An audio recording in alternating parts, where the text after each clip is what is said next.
いじめられるようになり、助けを求めた先生にもうまく伝えられず、助けてもらえなかったことは今でもトラウマになっています。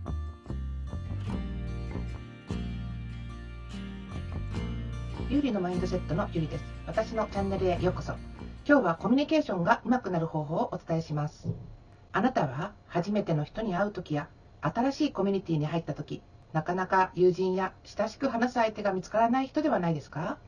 近所の人やいつも見かける人だけど用もないのに話しかけにくい、友人でもないのに話しかけて嫌がられたらどうしよう、上手に会話する自信がない、そんな風に困ってないですか？話すタイミングを逃すと相手が自分のことをどう思っているのか心配で、何を話してよいのかわからないことはないですか？私は自己紹介動画でも話していますが、子供の頃から会話ができなくて友達ができませんでした。相手が何を考えているのかわからず、相手の求めている正解な答えがわかりませんでした。そのため話しかけられても返事ができずに孤立してしまいました。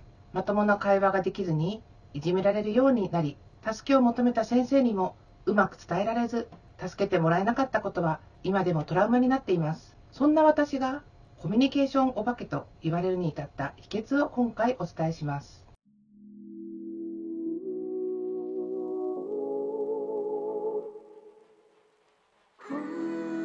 1、誰にでも挨拶する。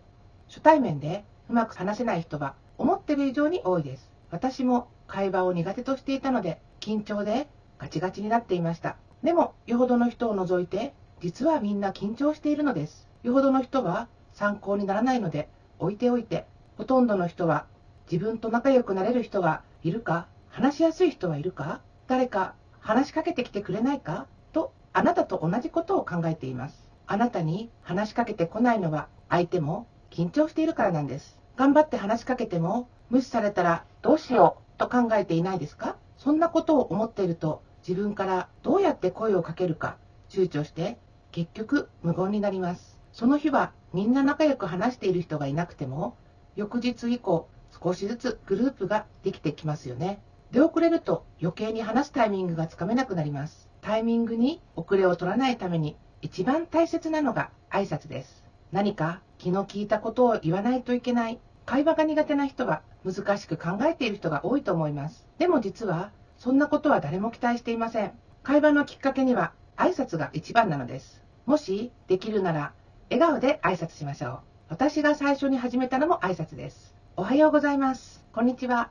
こんばんは。お疲れ様です。これだけです。顔見知りであろうが知らない人であろうが、すれ違う時に挨拶をします。挨拶をすると相手からも挨拶が返ってきます。中には返ってこない、無視されるということもありますが、それは相手が挨拶もできない人なので気にしないようにしましょう。毎日挨拶していると相手もこちらに親近感を感じてくれて、相手から先に挨拶してくれたり、挨拶の他に話しかけてきてくれたりします。そこからよく話すようになり、気がつけば友人になっていますよ。挨拶はあなたのコマーシャルをしてくれるツールと知りましょう。2、笑顔は心の壁をなくす。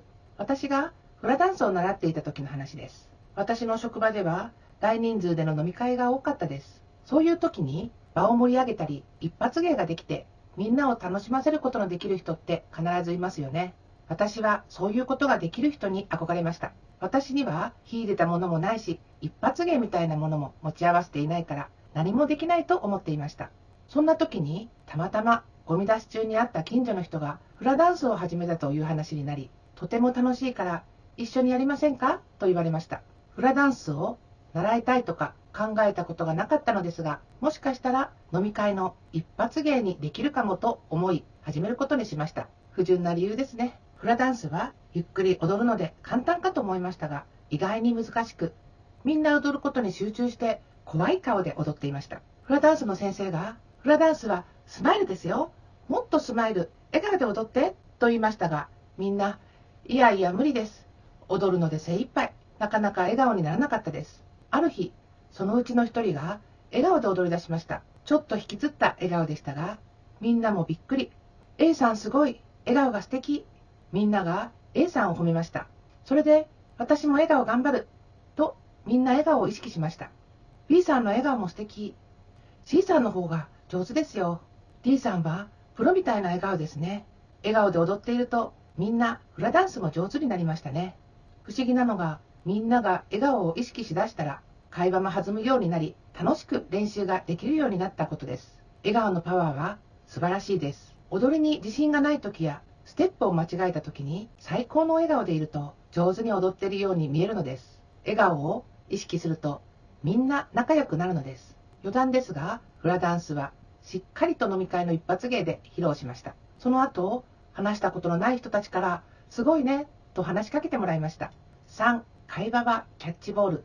よく会話はテニスのラリーのように打ち返して続けることが良いと耳にします。でも話し下手の人にラリーのような会話は難しいのです。当然私も苦手でした。特に沈黙は短くても耐えきれませんでした。話し下手な人は上手な聞き方ができるようにしましょう。相手の話してきた言葉はピッチャーが投げたボールと思いましょう。自分はキャッチャーと思い、その話を受け止めます。打ち返さなくても良いのです。そして相手にしっかりとリアクションしてあげましょう。ピッチャーはキャッチャーが良いとどんどん伸びます。それはキャッチャーがピッチャーの投げた球をスパーンと良い音をさせて補給し、ピッチャーにナイスピッチ、この調子でいこうとメンタル面までサポートしてくれます。キャッチャーは花形ではないものの、実はチームの要であり、ピッチャーにはなくてはならない存在なのです。あなたはキャッチャーのようにピッチャーの投げたボールを受け取りましょう。その後、軽い返球をします。返球は短くて良いので、相手の話に少しオーバーに反応しましょう。すごいね。本当にそうだね。なんでわかったの？すごい。すごく素敵。たまに他の選手にも送球しましょう。A さんはどう思う？みんなもすごいと思うよね。みたいな感じです。そうすると自然と会話が続きやすくなり、最初にピッチャーとして話をした人も楽しく話ができます。そしてあなたと話していたら楽しいと思ってくれます。もしグループにすでにキャッチャー役がいたり、自分でキャッチャーはハードルが高いと思う人は、笑顔で首を縦に振りながらうんうんとうなずきましょう。体や顔の向きは話している人の方向を向いてください。相手に伝えたいのは、私はあなたの話に興味を持って聞いていますです。間違っても横を見てたり、目をそらしたり、スマホを見てはいけません。人間は不思議で、自分に興味を持ってくれる人が好きになります。会話を主導できなくても、あなたといて楽しいと思ってくれるようになりますよ。人間は基本的に話したい生き物なのです。しっかり聞いてあげましょう。どうですか？自分がうまく話せなくても大丈夫なのです。1、誰にでも挨拶する。2、常に笑顔でいる。3、相手の話を聞いてあげる。まずはできるところからやってみてください。今日はコミュニケーションがうまくなる方法についてお伝えしました。もし役に立ったらチャンネル登録をしていただくと励みになります。通知設定をオンにして最新情報をお楽しみください。次回の動画もお楽しみに。私と一緒にポジティブな私になりましょう。